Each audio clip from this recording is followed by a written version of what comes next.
Hello everyone, my name is El Parnaso, and in this video we are jamming against Blitzclique. So don't forget to leave a like, subscribe, and share the channel with your people so we can grow.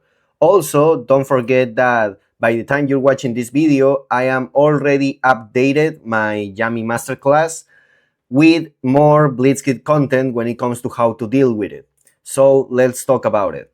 The first thing that I want to discuss is the quality of the Blitzkrieg cards, because I don't think they are actually that good. Like, for example, this one right here, Crackle. I know it sounds crazy, right?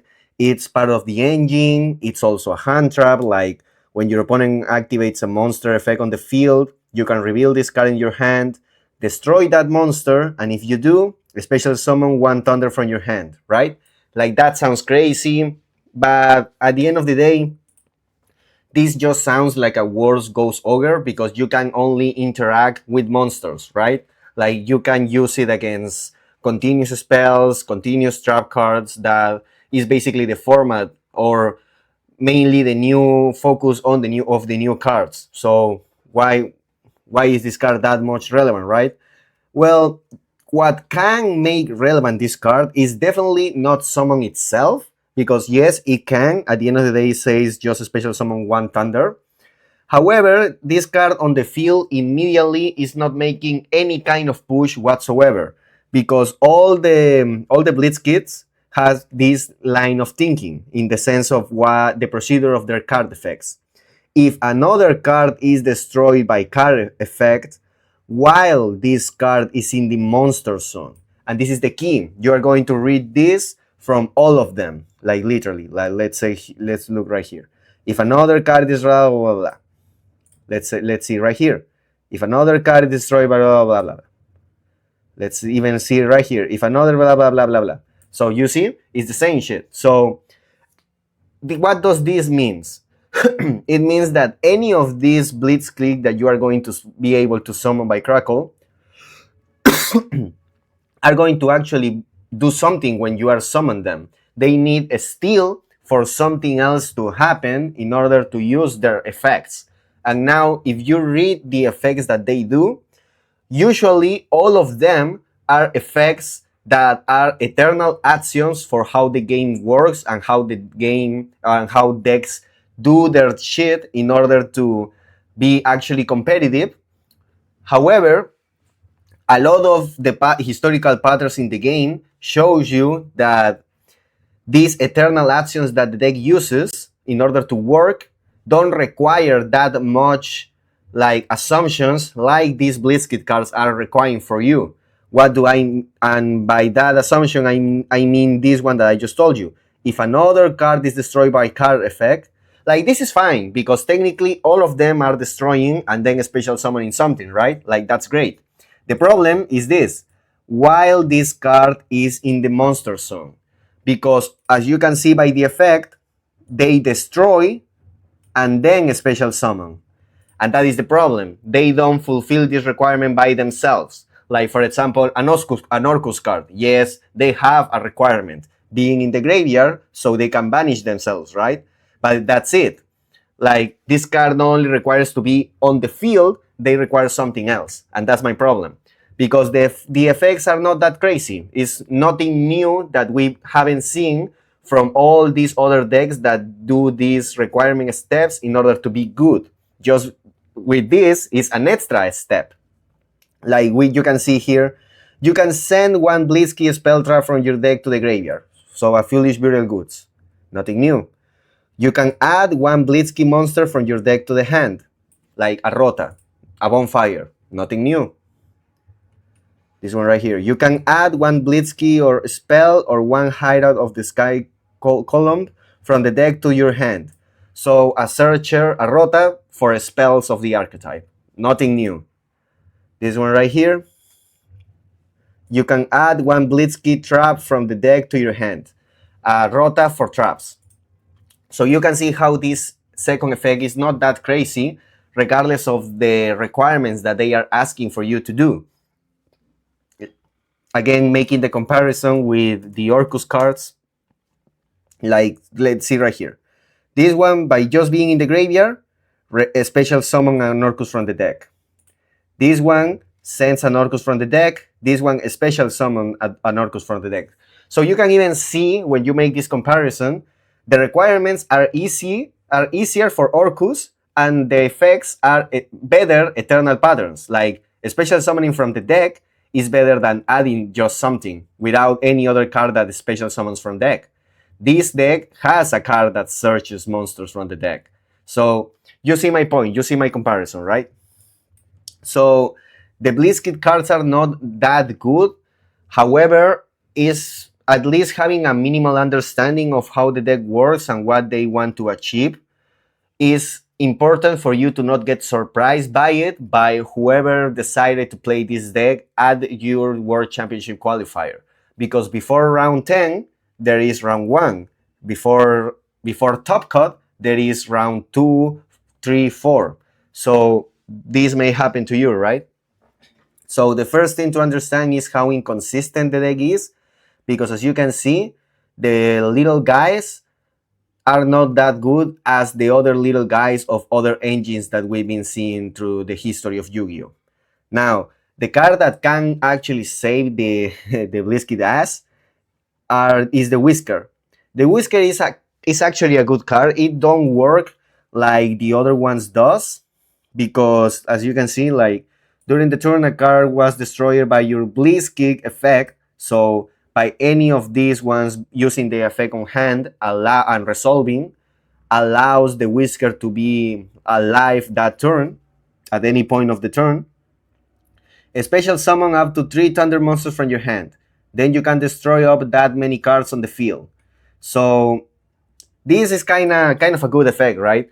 Even at the worst case scenario, by just summoning itself, will destroy a card on the field without targeting. So what is the problem? Again, the card has a lot of requirements in order for the effect to resolve or even to be activatable. Like this, from all these ones right here, the only one that is a quick effect, therefore the only one that can destroy during your opponent's turn, will be this one. And this one can search by itself any like the Whisker Blitzclique. So yes, it can send the trap. I'm pretty sure it can send the trap. Yes, it can send the trap that can get banished to add a Blitzclique, but it's a Blitzclique spell. So you still need to wait in order to achieve this, even if you use both effects of the Crackle. Therefore, almost never, basically never, you're going to have this combination going second against your opponent. So this being a disruption to avoid your opponent to build something is very unlikely. However, it can happen, yes. Just like the Altergeist can draw Infinite Impermanence and Multifaker while going second, right? But it's not that likely. And even if it happens, it's just 2 pops. So the reward for this specific combination is still not that big. Regardless of that, this is still something to consider. However, I need you to kind of understand that whenever this happens to you, it shouldn't happen to you more than once. So even if you're losing a single because of this, you still have the more consistent deck. You have the most consistent deck in the whole format right now. So you're still having single 2 and 3 should be more than enough in consistency terms to be more able to beat your opponent than your opponent will be able to beat you. Okay, because another huge problem with this deck is that, as you can see, they are kind of reacting in the sense that the most usefulness of their effects works after your opponents do something, like leaving something on the field, blah, blah, blah, whatever. For example, this one targets a monster on the field to special summon a Thunder. This one special summons a Thunder after targeting a spell trap on the field and destroying it. This one, whenever it's added, can target a card on the field and special summon a Thunder. So you can see how this, if you are going first, you are putting yourself in a position a lot of the times when you need to destroy your own shit. So this deck going first is not that good, and if it goes second, it's very reliable on these specific interactions to to be useful against the deck that they are playing. And why I'm saying this and why I think this is relevant, because at the end of the day, all of these effects, besides these two, targets. Like, for example, the Blitzclique needs to target a monster on the field. What does this mean? It means that when it comes to exchange them itself with your Yami interactions, like it's very bad, because your synchro can just tag out, and if they target that synchro and they don't destroy it, they just the Blitzkid can special summon a thunder, because first it needs to destroy. Is destroy it, and if you do, all of these three guys says that. So this one as a disruptor to the Yami board is very bad, because you can say that they will target another thing, but what are those other things? The other things will be like, what other things are we talking about? If they are not targeting the Yami synchros, they are targeting Spill or the Caesar. If there is a Caesar on the field, the Caesar can just negate the card, or straight up, the Caesar may be untargetable thanks to the Reproducus combo that I just showed in prior videos. If they try to target the SP Little Knight, it's very likely that you have the M board because of your Yami template of the Yami Synchro, blah blah blah, and Linkuribo. So if they target the SP Little Knight, they are just exchanging their engine with the effect of Little Knight, because you just Little Knight yourself and, for example, the Linkuribo, and then you are avoiding your opponent from having that play, and they are forced to have another way to play the game. So the Ember of the Yami against this card, the Surge, is very good, and whenever they go first, they need to destroy one of their own monsters to even start generate this card as an extender. So you can see how Yami has a lot of advantage when it comes to these cards when they are being interpreted as board breakers. Now the same goes for the grain, because yes, the grain interacts with the spell and traps, but what are the spell and traps from the Yami M board? When you think it like that, your spell and traps that you are putting are the minion, because of your combo using the minion as extension, and the surprise set. So obviously they are not going to target the minion, because the minion you are going to get rid of the minion yourself, because you want to put the Akruki during your opponent's turn. So that is not something that you actually care about. If they target the surprise, well, you can just chain it and use it. So that's not a big deal there. The other cards that you may be setting are the Call by the Grave if your opponent didn't hand trap you. But if your opponent didn't hand trap you, you leave the whole board, and the whole board, like the Yami template, is perfect against the Blitzkid cards, as I just showed you, for example, with the Blonde one. Now, Crossout Designator, yeah, the same principle of Call by the Grave, so we will be technically fine. Well, they can pop your Droplet. At that point, like, it's not that hurtful, because like Droplet going first is still not that good. And after siding you going first, it shouldn't be there, so you are not going to draw it.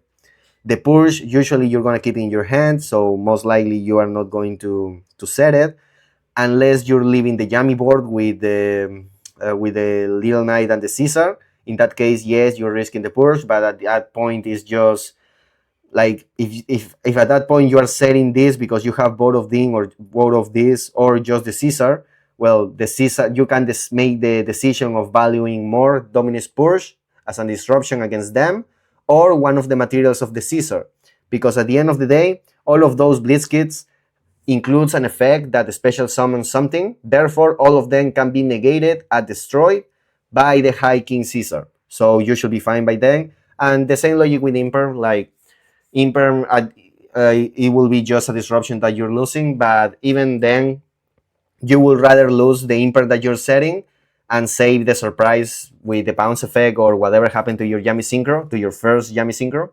than like forcing yourself to revive something at the beginning of the turn because they target the surprise instead, right? So just by making the analysis, you can see that it's not that big of a deal.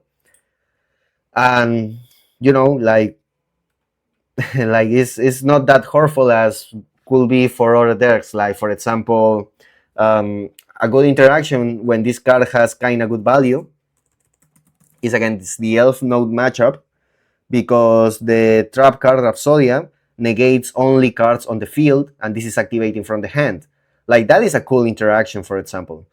That to me is a good interaction, but we are not talking about Elf noding against Blitzclique, right? We're talking about jamming against Blitzclique. So I just wanted to show you how these cards, even though they were built to maximize the idea of giving them value going second against specifically Yami Fiensmith, that is not a good approach for the deck, because even even for the scenarios when they have their engines, or even this guy the Whisker, and they are going second, they don't have ways to chain block the Whisker to try to use its effect as like chain link one Whisker, chain link two something else like immediately, which means that when they are going second, they are always exposed against the High Caesar. Okay, so let's just go back to this.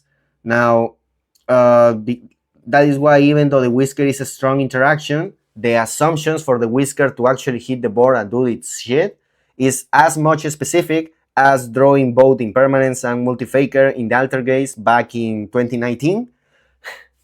And therefore, you shouldn't be so traumatized against this scenario happening to you, because even if it happens, you still have single 2 and 3, and at the end of the day, popping 2 cards is not that strong when you consider the unlikely scenario that they have by drawing Crackle and Whisker. Okay, so I just like, this is the discussion of, this was just a brief discussion of how the Blitzkrieg cards works, and how you shouldn't be that much afraid of them, like as board breakers or as starters, because as you can see, as quality starters, they all suck. They are all ass, to the point that cards from 2019, like the Orcus package, shows you a better use of the eternal actions of any kind of deck that is trying to play the game. Like, the requirements for them are easier. They just need to be on the graveyard. These assholes being on the field still don't do nothing until something else happens. And what these cards do are better than what these ones does. Like, what would you rather do? Add a Blitzkrieg monster or special summoning a Blitzkrieg monster? What would you rather have? Like, adding a trap card from the deck, or special summoning a Blitzkrieg from the graveyard? Both of those effects, these assholes don't have. Non-Blitzkrieg special summon another one from the deck. No Blitzkrieg revive someone from the deck. So the recursion is even less than other decks from the past, and the requirements are higher. So, this card sucks as starters, as ways to start the game, and as ways to stop your opponent after they do their shit. Also suck when you consider specifically going against the Yami Fiensmith, because of all of their effects targeting, and therefore being easily to exchange with the Yami cards, and how the spell and traps that you leave with Yami Fiensmith are not that kind of affected by the other board breaker Blitzkrieg, which will be the Grain. Remember also that the trap card, you are using it after you reviving the Marshmallow by any synchro, which means that they can start with Grain targeting the assist. They will have to save it for the assist, and even then, the assist will still be able to recover a card if it's target, because you can just chain it. So even then, it's not the end of the world, even though it's very unlikely that they will be in a scenario when Grain will be able to target the assist. So another disruption that you may kind of be respecting is the Thunder King Rayo, but at the end of the day, they can't afford playing more than one Thunder King Rayo. So again, Crackle special summoning the Thunder King Rayo in turn 0 or some shit like that, like, is very unlikely. And even if it happens, like, you can deal with it. It's not the end of the world. Like, another thing that you may consider about the Thunder King Rayo is that, yes, they can search it. Like, You can technically say that if they play with their 2 or 3 card combos that this deck needs, because we already established that the 1 card combos are almost impossible, except the field spell. The field spell is kind of like technically the only 1 card combo that they have. But if they do and do their shit and blah blah blah, they can get to this trap card, and as because it is a continuous trap card, they can use this effect even in their turn and then in your turn. You can shuffle one other Blitzclique card from your hand or face-up field into the deck. Add 1 Thunder monster with a different name from your deck. Any Thunder monster, right? Which means that during your turn or their turn, whatever, they can add the Thunder King Rayo, and then they can use their Blitzkits to special summon it, you know? But as you can see, seeing it this way, the Thunder King Rayo is more of a win more condition when your engine is already doing their shit, almost basically to the fullest. And by that point, if you didn't have any kind of disruption to avoid them to get to that point, it's not different than like a fantasy combo doing like their 20 interruptions against you because they have the specific hand and you didn't have any hand trap. Like at that point, you are over preparing yourself to scenarios that are just win moreable and very unlikely to happen because of how you build the Yami Fiensmith. We are not talking about a deck that has like 20 board breakers and you need to now think about, oh, my board breakers need also to be able to deal with a floodgate monster on the field, because then if I drew just my floodgates and I allow them to do all their shit, I'm losing because of that Thunder King Riot. Like, it's not like that. Because of you playing the Yami Fiensmith, you have at least 15 hand traps in your deck that you can have more.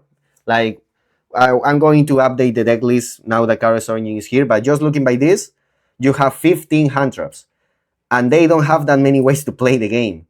And even if they do, they still have choke points in the deck that are very difficult to replace, like the Blitzkid Alternator and the Hideout in the Sky column. So this is what I'm trying to make you feel. So you can at least have a better awareness against the deck, and you realize that at the end of the day, the deck is not that good, you know? Like, it's so ass that regardless of that restriction of all of them, like, if this weren't enough, whenever they special summon, use the effect to special summon from the hand, all of them have the same restriction. For the rest of this turn, you cannot special summon effect monsters except from the hand. So these cards can't even be kind of combined with any other engine. Like, regardless of that, there are people like trying to use a brief Rizal package, but at the end of the day, to me, that only reveals how ass this deck is, to the point that they are trying to figure out what else they can put in it in order to not be so ass. But that doesn't mean that you still don't need to have this kind of awareness on the deck, right? Remember that Surge and Grain as board breakers, because of how you are playing Yami Fiensmith, sucks against your Yami template that I explained deeper here in my masterclass. And also, whenever they go first, because of how much they suck at quality of starters, and because of you playing a deck that has a shit ton of hand traps, you are very likely in a scenario when either going first or second, you have the deck advantage because of all the things that you're trying to explain you here, right? So if you enjoy it, leave a like, subscribe, share the channel with your people, and I'll see you in another video. Bye bye.